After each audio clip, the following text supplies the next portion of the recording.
All right, I just wanted to do a quick video to go over what you're gonna get in your box. This is all gonna be in pieces, so I wanna show you the order of assembly and what each thing is for. First of all, you're gonna have your MAF adapter and your crankcase ventilation heater that will come off your old intake, and those will be placed here and here. And for your crankcase ventilation, this will replace the frail tube that normally breaks anyways. So you're going to want to cut that off and on both ends and reuse the connection into your valve cover for this guy. For the sensor here, this is going to go in and snap right into place, and then this will go back behind your strut tower and over to marry up with where the stock harness ends. So that's this. And then there is a hard plastic tube that comes over and plugs into your intake runner. That's a vacuum line. This is called a jet line. And essentially you'll just plug this in here, and where that jet line, it comes over the top of your motor and back underneath your manifold into a T-section. You'll just warm that T-section up, the hard plastic line, and cut that off, pull it off, and just replace it with this softer line. If you ordered a diff insert, you'll get this with the cap as well. I did include 2 clamps with this setup. I feel like they're not needed.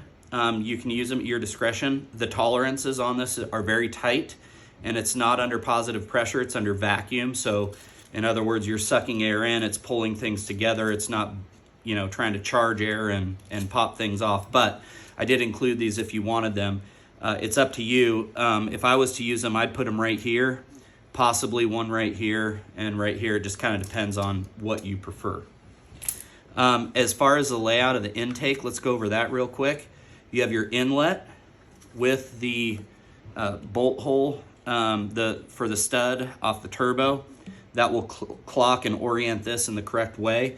You do have O-rings. You want to make sure those O-rings seat properly. They don't get rolled up or pinched. Then you have a 90. This is the long-legged 90. Here's the short-legged 90. And you have this coupler with a small bend in it right here. And then we have the MAF adapter that we went over. The MAF adapter is oval, and it's oval because this piece right here is going to be what goes underneath your latch, and it's a narrow fitting. So I made it oval so that it'll fit in there correctly. And then you have a soft 45 and another 45. Between these two 45s, you can really change the angle of everything and get this positioned correctly behind your grill. So you're gonna wanna play with that.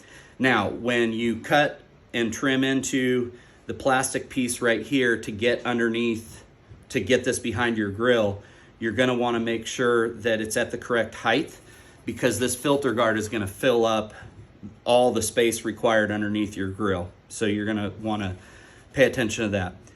One other tip is when you're installing this, I would not bolt this inlet into the turbo until you put the 90 on. So in other words, you're gonna remove the boost pipe that goes from the turbo outlet to the intercooler so that you can get access to this bolt. You're gonna move that out of the way from up above. Put this in place, then I would, before you bolt this in, get this installed and then bolt this in place.